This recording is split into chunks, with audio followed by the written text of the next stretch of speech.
دوستوں، قوم عاد تاریخ کی ایک طاقتور اور عظیم قوم گزری ہے۔ ان کی طرف ہود علیہ السلام مبعوث کیے گئے تھے، لیکن قوم عاد نے ان کا انکار کیا اور ان پر عذاب نازل کر کے اللہ نے انہیں تباہ کر ڈالا تھا۔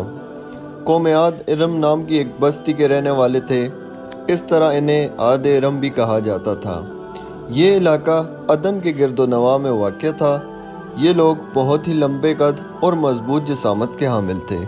اپنی طاقت اور قوت کے بل سے یہ لوگ بہت جلد پورے یمن پر قابض ہو گئے۔ ان پر کئی بادشاہوں نے حکومت کی، لیکن دو بادشاہ ایسے آئے جن کی حکومت عظیم اور جاہ و جلال والی تھی۔ ایک کا نام شدید اور دوسرے کا نام شداد تھا، جو بھائی تھے اور اپنے زمانے میں بے شمار لشکر و خزانے جمع کیے تھے۔ یہ دونوں بھائی ارم بن سام بن نوح کی اولاد میں سے تھے۔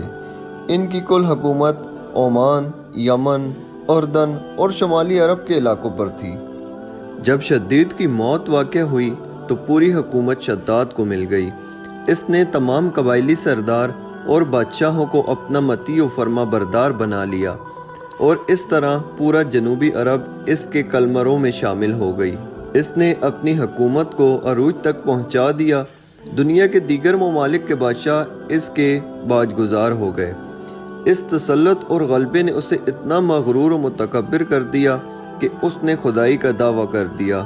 اس وقت کے علماء اور پیغمبروں کے پیروکار نے اسے سمجھایا اور عذاب الہی سے ڈرایا، مگر وہ کہنے لگا، میرے پاس اب دولت و حکومت سب کچھ ہے، اب خدا کی عبادت کی ضرورت نہیں، اور اب میں کسی کی اطاعت نہیں کروں گا۔ شداد نے حضرت ہود علیہ السلام کی زبان سے سن رکھا تھا کہ جنت کیسی ہوگی اور اس کی نعمتیں اور خوبصورتی کا کیا عالم ہوگا، اسی لیے اس نے زمین پر جنت بنانے کا ارادہ کیا۔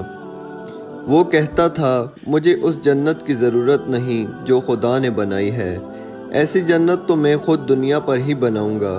لہٰذا اس نے 100 معتبر افراد کو جمع کیا اور ہر ایک کو 1000 آدمیوں پر مقرر کیا، اور پوری دنیا کے ماہرین کو عدن آنے کی دعوت دی۔ اس نے اپنے بھانجے ضحاک کو، جو کہ ایران کا بادشاہ تھا، پیغام بھیجا کہ جتنا سونا چاندی تمہارے پاس ہے وہ فوراً میرے پاس بھیج دو۔ ضحاک نے ایسا ہی کیا۔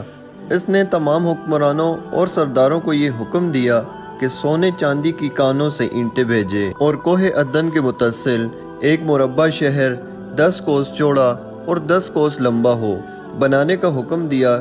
اس کی بنیادیں اتنی گہری کھودوائیں کہ پانی کے قریب پہنچا دی، پھر ان بنیادوں کو سنگ سلمانی سے بھروا دیا۔ جب بنیادیں بھر کر زمین کے برابر ہو گئیں تو اس پر سونے چاندی کی اینٹیں چنوا دیں۔ ان دیواروں کی بلندی اس زمانے کے گز کے حساب سے 100 گز مقرر کی گئی۔ جب سورج نکلتا تو اس کی چمک سے دیواروں پر نگاہ نہ ٹھہرتی۔ یوں شہر کی 4 دیواری بنائی گئی۔ اس کے بعد 4 دیواری کے اندر 1000 محل تعمیر کیے گئے۔ ہر محل 1000 ستونوں والا تھا اور ہر ستون جواہرات سے لت پت تھا۔ پھر شہر کے درمیان میں ایک نہر بنائی گئی اور ہر محل میں اس نہر سے چھوٹی چھوٹی نہریں لے جائی گئی۔ ہر محل میں حوض اور فوارے بنائے گئے۔ ان نہروں کی دیواریں اور فرش یاقوت، زمرد، مرجان اور نیلم سے سجا دی گئی۔ نہروں کے کناروں پر ایسے مصنوعی درخت سجائے گئے جن کی شاخیں اور جڑیں سونے کی اور پتے زمرد کے تھے۔ ان کے پھل و موتی یاقوت اور دوسرے جواہرات کے بنا کر ان پر ٹانگ دیے گئے۔ شہر کے دکانوں اور دیوانوں کو مشک و زعفران اور عنبر و گلاب سے سویکل کیا گیا۔ یاقوت و جواہرات کے خوبصورت پرندے چاندی کی اینٹوں پر بنوائے گئے، جن پر پہرے دار اپنی اپنی باری پر آ کر پہرے داری کرتے۔ جب تعمیر مکمل ہوئی تو حکم دیا گیا کہ سارے شہر میں ریشم کی قالین بچھا دیے جائیں۔ پھر نہروں میں سے کسی کے اندر میٹھا پانی، کسی میں شراب، کسی میں دودھ اور کسی میں شہد و شربت جاری کیے گئے۔ روایتوں میں آتا ہے کہ اس جنت کو بنانے میں 300 سال لگے اور شداد کی عمر 900 سال کے قریب تھی۔ باغ ارم کے مکمل ہونے کے بعد وہ اپنے لاؤ لشکر کے ساتھ متکبرانہ انداز میں شہر کی طرف روانہ ہوا۔ جب وہ قریب پہنچا تو تمام شہر والے اس کے استقبال کے لیے شہر کے دروازے کے باہر آ کر اس پر